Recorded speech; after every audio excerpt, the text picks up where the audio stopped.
को पूजत और जते और साधु माई बाई बाप साधु भाई भाई साध मिला से राम से जब के बिना धनी जीवन सुख नहीं तीनों चरण कमल ध्यान शिवदास संतो बोलिए प्रेम से सब कबीर साहिब महाराज बंदी छोड़ सईदास महाराज बंदी छोड़ साहिब महाराज परम संत धीरदास जी महाराज को साथ परम संत सूरज प्रकाश जी महाराज को साथ सर्व संतों को साही सर्व भक्तों को साही साथ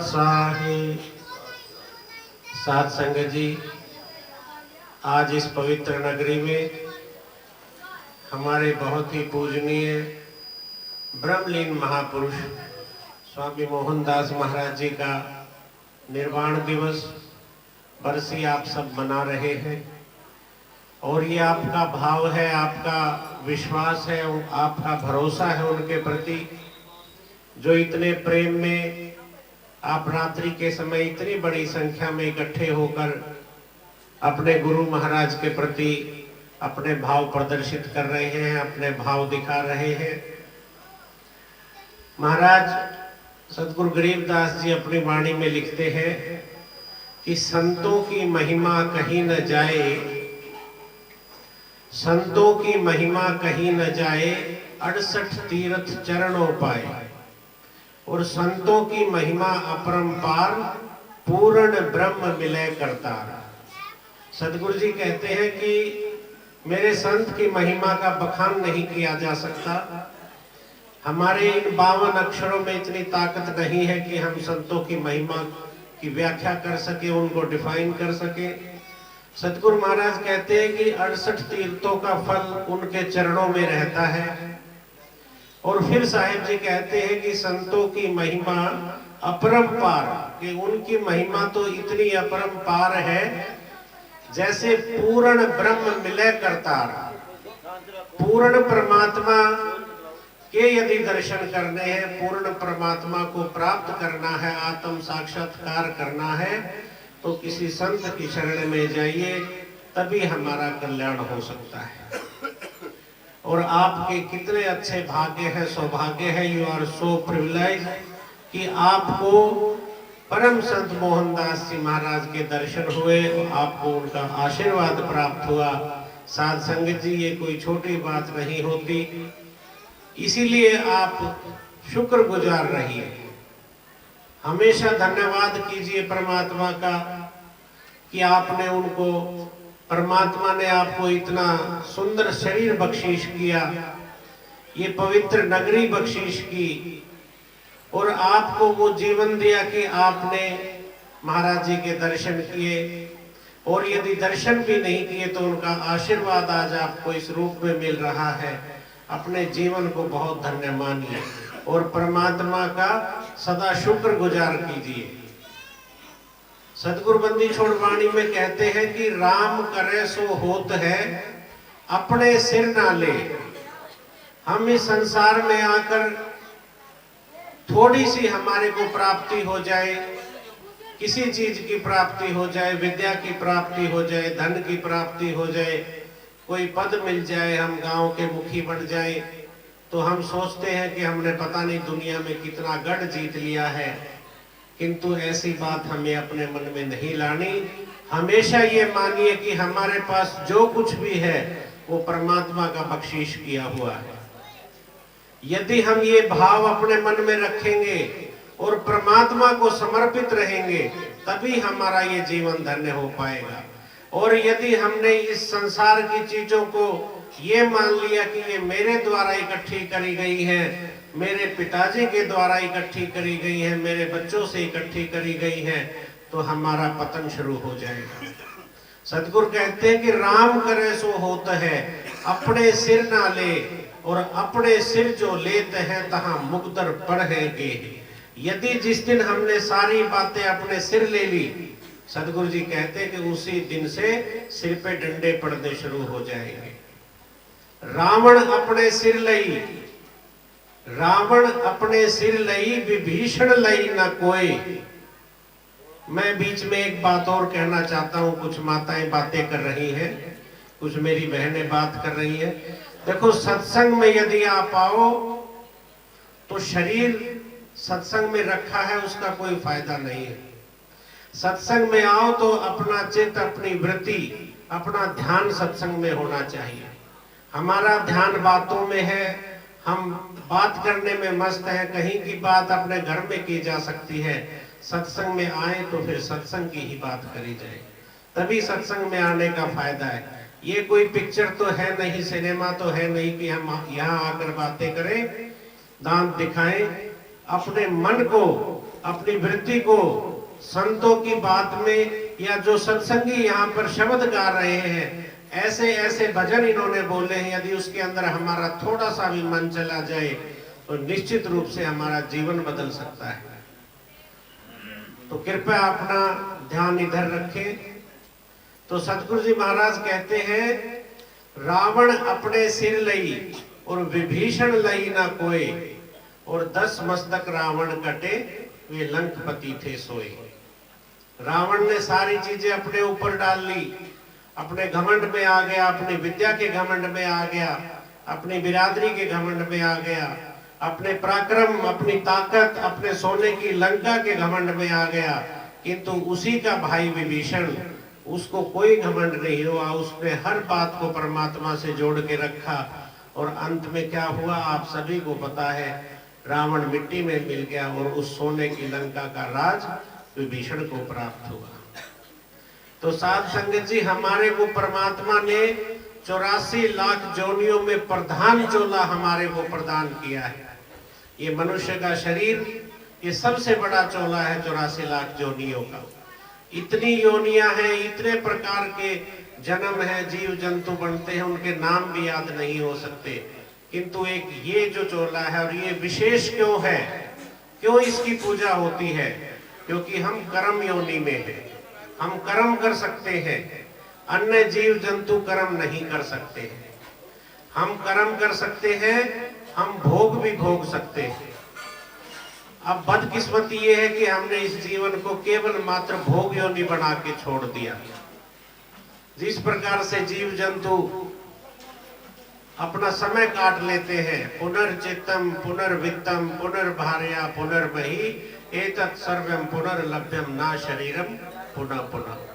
शास्त्र भी कहते हैं कि चित्त भी मिलेगा, ये मन जो है, जैसा मन हमारा है पशु पक्षियों का भी है, उनको भी अच्छा खाना अच्छा लगता है। ठंड के मौसम में यदि आप उसको अंदर की तरफ लेके आओगे तो 1 मिनट में वो अंदर आएगा, क्योंकि उसको ठंड लग रही है। पुनर्वित्तम, वो भी चाहता है कि मेरे को भी रहने के लिए एक जगह मिल जाए, गर्मी में मेरे को पेड़ के नीचे जगह मिल जाए, कोई पंखा मेरे ऊपर लग जाए। पुनर्चित्तम पुनर्वित्तम पुनर्भार्या, भार्या कहते हैं पत्नी को, मतलब बच्चे पैदा करने का, वंश चलाने का आशीर्वाद परमात्मा ने पशुओं को भी दिया है। और पुनर्मही, मही का मतलब धरती माता से है, धरती माता ने उनको भी आश्रय दिया है, जिस प्रकार से हमारे को आश्रय दिया है। परंतु फिर आगे शास्त्र में आता है, एतत् सर्वम पुनर्लभ्यम, ये तो बार बार मिल जाएगा, ना शरीरम पुनः पुनः, लेकिन ये मनुष्य का शरीर बार बार नहीं मिल पाएगा। इसीलिए संत महापुरुषों ने इसकी इतनी महिमा करी, क्योंकि परमात्मा को प्राप्त करने का यदि माध्यम बनेगा तो ये शरीर ही बनेगा। साथ साथ ये शरीर यदि है, और सबसे बड़ी बात आप सब जानते हैं, हम सब जानते हैं, इसका कोई भरोसा नहीं।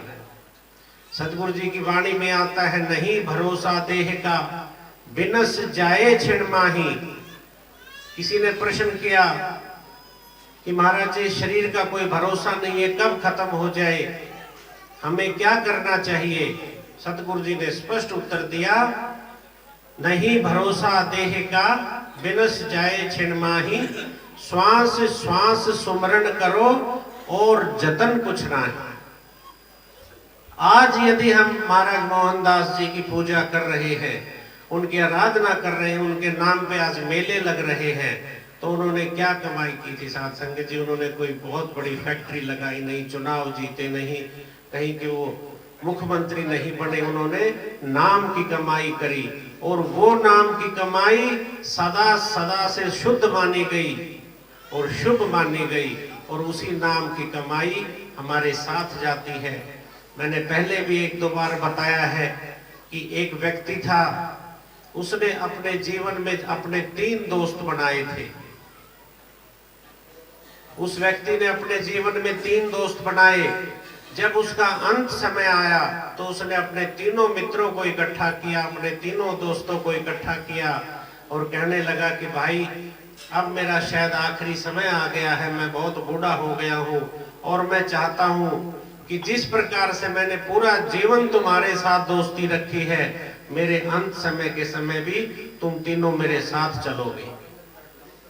सबसे पहले एक ने कहा कि नहीं भाई, जब तक तेरी सांस चल रही है मैं तेरे साथ हूं, तेरी सांस खत्म हुई तेरा मेरा रिश्ता खत्म।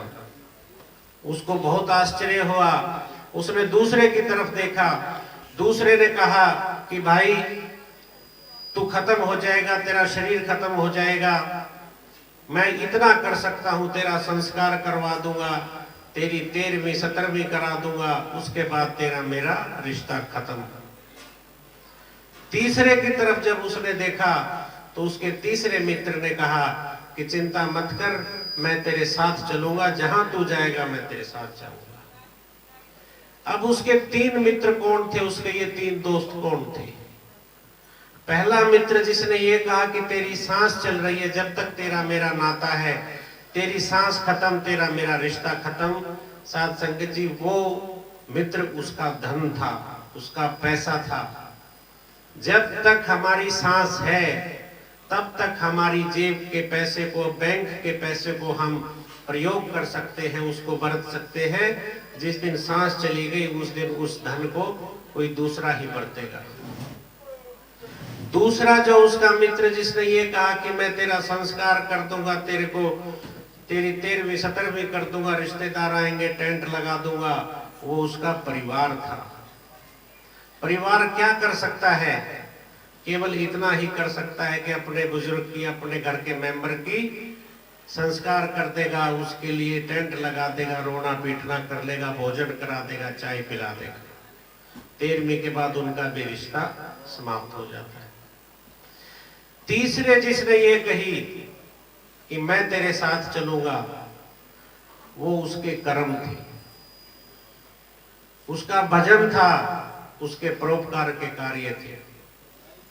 यदि हमारे कर्म, हमारा भजन, यदि हम संत से जुड़ जाएं, संत वाणी से जुड़ जाएं, महापुरुषों से जुड़ जाएं, इन सत्संगियों से जुड़ जाएं, थोड़ा सा संसार से देखिए, संसार में यदि अटैचमेंट जरूरी है तो संसार से डिटैचमेंट भी जरूरी है, जुड़ना भी जरूरी है और उससे हटना भी जरूरी है।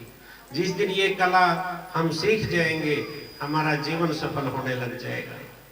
तो मेरा तो आपसे यही निवेदन है कि आप सत्संग में आए हैं, महाराज मोहनदास जी के कार्यक्रम में आप पधारे हैं, उनका आशीर्वाद यदि आपको प्राप्त करना है साध संगत जी, आज हमारे नौजवान महापुरुष स्वामी धीरदास जी महाराज जी विराजमान है। बहुत बड़े सौभाग्य की बात है आपके लिए।